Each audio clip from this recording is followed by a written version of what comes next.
the hidden truth behind Japan. Ferrari was not up for a podium, and yet Charles Leclerc achieved it in Suzuka against all logic. A car with a deficit on the straight, energy problems, and still third, which left Frédéric Vasseur completely shocked, and Lewis Hamilton without answers within the same garage. Because while one saw the limits of SF26, the other broke them lap after lap. Is this the moment in which Leclerc shows that he is above the car, and the rest within Ferrari? Suzuka exposed an uncomfortable reality within Ferrari.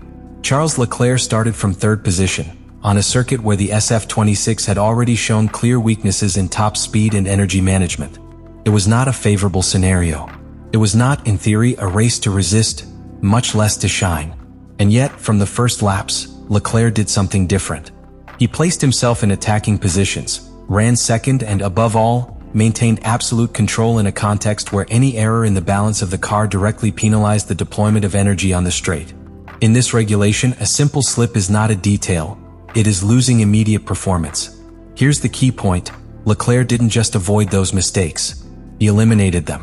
He managed the hard tires to the limit, maintained a consistent pace, and in the closing laps, withstood direct pressure from George Russell to secure the podium by less than half a second. This was not a brilliant strategy. It wasn't a coincidence. It was pure execution. Because while the car was showing its limits, Leclerc was showing that he understood exactly how to extract every tenth without activating the SF26 weaknesses. And that's where the real conflict begins within Ferrari. While Charles Leclerc was building an impeccable podium, on the other side of the garage the situation was completely different.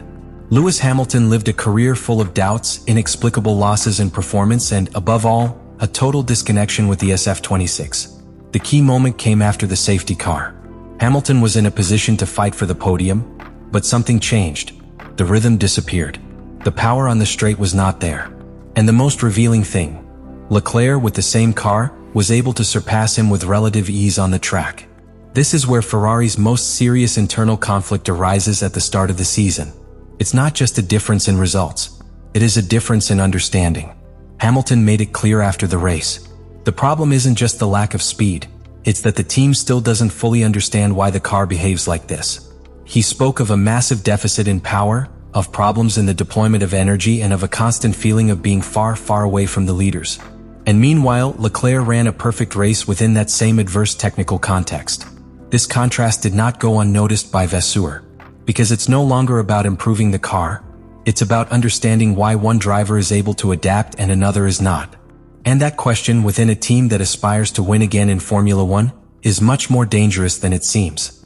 The race ended, but the real impact came later. Frédéric Vasseur did not hide his surprise, because what Leclerc did in Suzuka did not fit with the team's own previous analysis.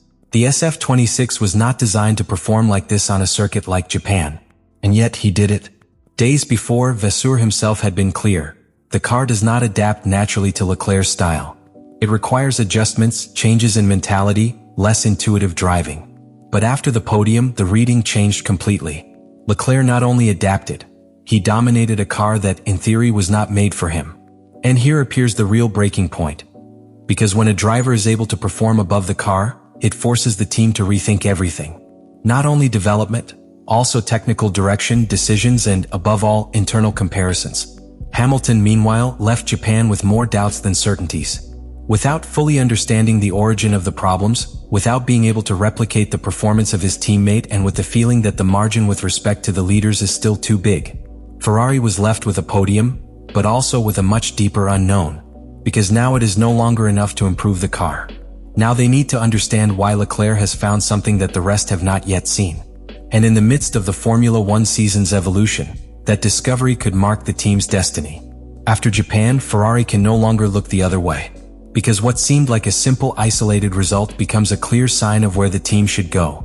Charles Leclerc not only achieved a podium, he redefined the real potential of the SF26. Here is the climax. Vasseur no longer speaks only of limitations, he speaks of opportunity. He knows that the car has a deficit of between 2 and 3 tenths per lap compared to the leaders, but he has also seen that this margin is not definitive if one understands how to exploit it. And Leclerc has just shown the way. This connects directly to the team's next step. Ferrari is preparing a massive evolution for Miami, a package that is internally considered a complete transformation of the car. It is not a one-time improvement. It is a direct attempt to close the gap that Japan left exposed. But now there is a key nuance. This development no longer starts from scratch. It starts from what Leclerc has discovered on the track. And while Hamilton looks for answers to understand the car, Ferrari has a clear reference inside the garage, a real foundation to build on. The transformation is underway. Because if the team manages to align that new package with the level of execution that Leclerc showed in Suzuka, Ferrari will not only compete again, it can change the balance of the entire Formula One season. After Suzuka, there is no longer room for comfortable interpretations. Ferrari has two realities on the table: a car with obvious limitations, and a driver who has shown that those limitations are not definitive. This is the end point of the story in Japan, but also the beginning of the true internal conflict. Because now the pressure is not just on improving SF26. It's about making a technical and strategic decision. Continue developing the car under a general concept, or start directing it towards what Leclerc has shown works. Vasseur has already seen the potential. Hamilton has exposed the weaknesses. And in the midst of that tension, Ferrari is at stake for something much more important than a podium. The direction of its entire season is at stake. Because if the team cannot quickly understand why Leclerc was able to make the difference, that performance will become an exception. But if they understand it, then Japan won't be remembered as a surprise. It will be remembered as the exact moment in which Ferrari found the way to fight again at the top of Formula One. Japan was not an anomaly. It was a direct message to the heart of Ferrari. Because when a driver like Charles Leclerc gets a podium in a car with such clear limitations, he is not glossing over the result. He is revealing a hidden potential that the team has not yet been able to fully exploit. And here is the latest twist in this story. Frédéric Vasseur can no longer analyze SF26 as before. Before Suzuka, the discourse was clear: adaptation, limitations, progressive work. After the podium, that approach breaks down. Now there is evidence on the track that contradicts the team's internal forecasts. Hamilton, for his part, represents the urgency of the problem. His statements are not just frustration. They are a technical sign that Ferrari is wasting key time trying to understand something it should already have under control. And in the midst of that tension, Leclerc becomes the absolute reference point. Not because of the result, but because of what it shows. Because it has proven that the car's limit is not what Ferrari believed. And that forces us to react. At this point, the season enters a decisive phase. Because if Ferrari manages to translate what Leclerc did at Suzuka into a solid technical base, the team can change its position in Formula One in a matter of races. But if it doesn't, then Japan will remain an ignored warning. The type of warning that, at the end of the year, defines championships. And also mistakes that are paid dearly.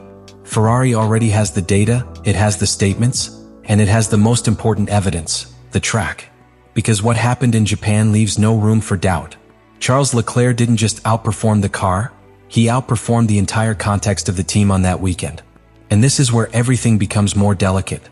When such large differences in performance appear within the same garage, we are no longer just talking about driving.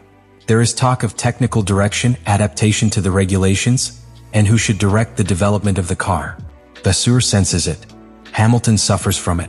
Because while one has found a way to make the SF26 work in extreme conditions, the other is still faced with an unpredictable car, especially in energy management and in critical acceleration phases. This causes an inevitable consequence. Ferrari needs to choose a clear reference. You need to decide which path to follow in the evolution of the car. And Japan has put that focus directly on Leclerc. It is not a question of favoritism.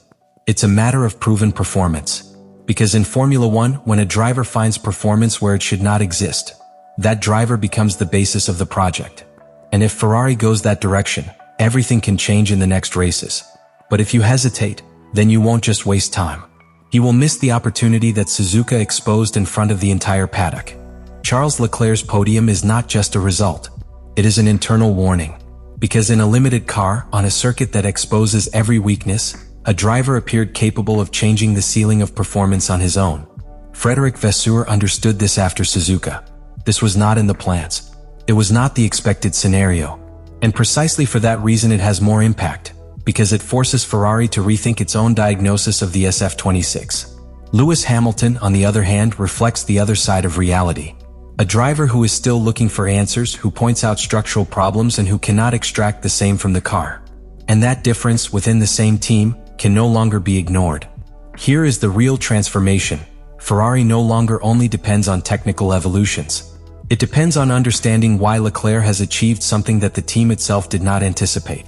Because when a driver begins to perform above the car, the internal hierarchy changes, the direction of development changes, and the future of the team in Formula One changes.